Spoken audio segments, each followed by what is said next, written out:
जीत में, किंचित नहीं भयभीत में। हार नहीं मानूंगी, हार नहीं मानूंगी और जीत कर दिखाऊंगी। न्याय होते हुए पूरी दुनिया देखेगी।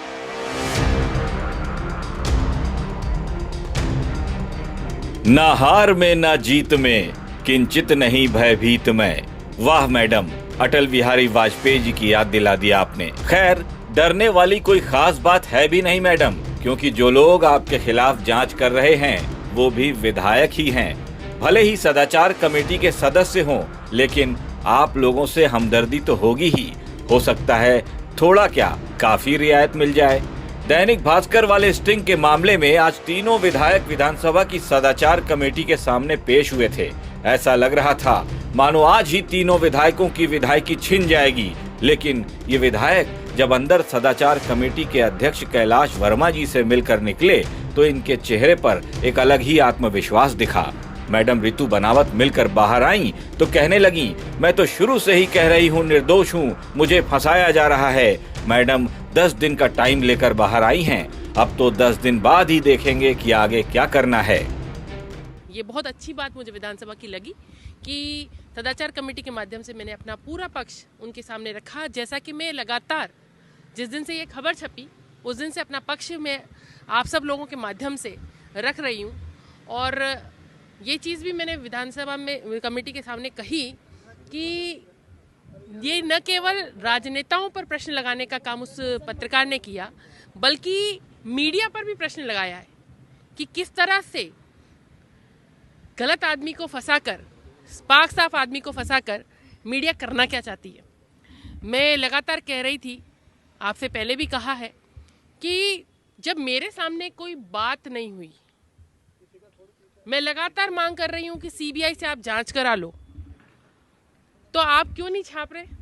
आपने सिर्फ ऋतु को कटघरे में लाकर खड़ा कर दिया, उसके बाद आपकी चुप्पी है क्योंकि आपके खिलाफ बोल रही हूं, धड़ल्ले से बोल रही हूँ, पूरी निडरता के साथ बोल रही हूँ।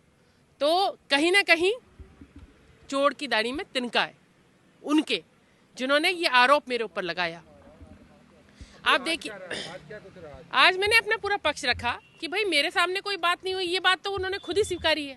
और रही मेरे पति की बात, तो विधानसभा समिति उनको भी बुला ले, उनसे भी बात करे, वो अपना पक्ष रख पाएंगे।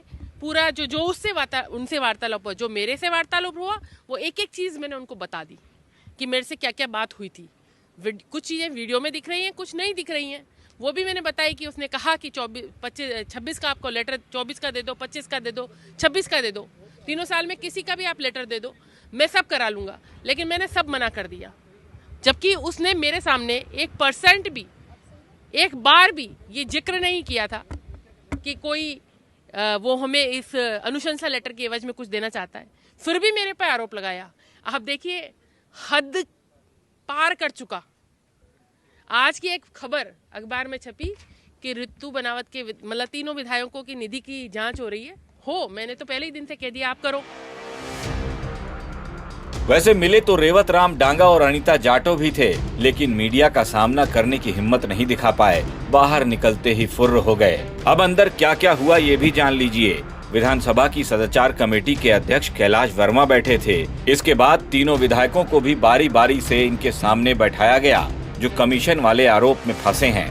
बयाना वाली ऋतु बनावत पहले आई, बातचीत हुई, कुछ दस्तावेज दिए, अपनी सफाई दी, सीबीआई जांच की मांग तक कर डाली, खुद को निर्दोष बताया, कहा पहले कभी भ्रष्टाचार में लिप्त नहीं रही हूँ, न आगे रहूंगी, इसमें भी मुझे फंसाया ही जा रहा है। विधायक निधि का एक एक पैसा मैंने ईमानदारी से खर्च किया है। 10 दिन का वक्त मांगा और बाहर आई, खुशी खुशी अपने घर चली गयी। इसके बाद नंबर आया कांग्रेस वाली मैडम अनीता जाटव का।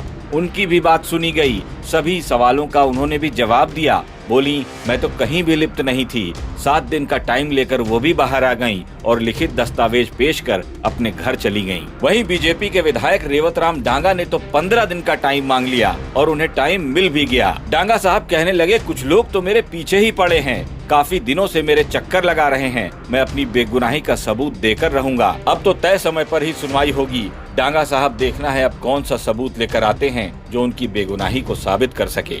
विधानसभा की सदाचार कमेटी जो है वो किसी न किसी निर्णय पर तो पहुंचेगी ही, लेकिन उससे पहले उस पत्रकार को भी बुला लिया गया है जिसने इस स्टिंग ऑपरेशन को अंजाम दिया था। अब आप ही सोचिए, अगर किसी पर चोरी का आरोप लगा हो और पुलिस उसे पकड़कर थाने ले जाए और वो पुलिस के सामने ये दलील दे कि साहब कुछ दिनों की मोहलत दे दीजिए, मैंने कुछ नहीं किया, सोच समझ कर आऊंगा फिर जवाब दूंगा, शायद ऐसे केस में अनुमति कतई न मिले। लेकिन ये मामला तो माननीय विधायकों का है और इनसे पूछताछ करने वाले भी इन्हीं की तरह विधायक हैं, तो समझ जाइए अंदर खाने क्या क्या हो रहा होगा। राजस्थान तक के लिए जयपुर से विशाल शर्मा की रिपोर्ट।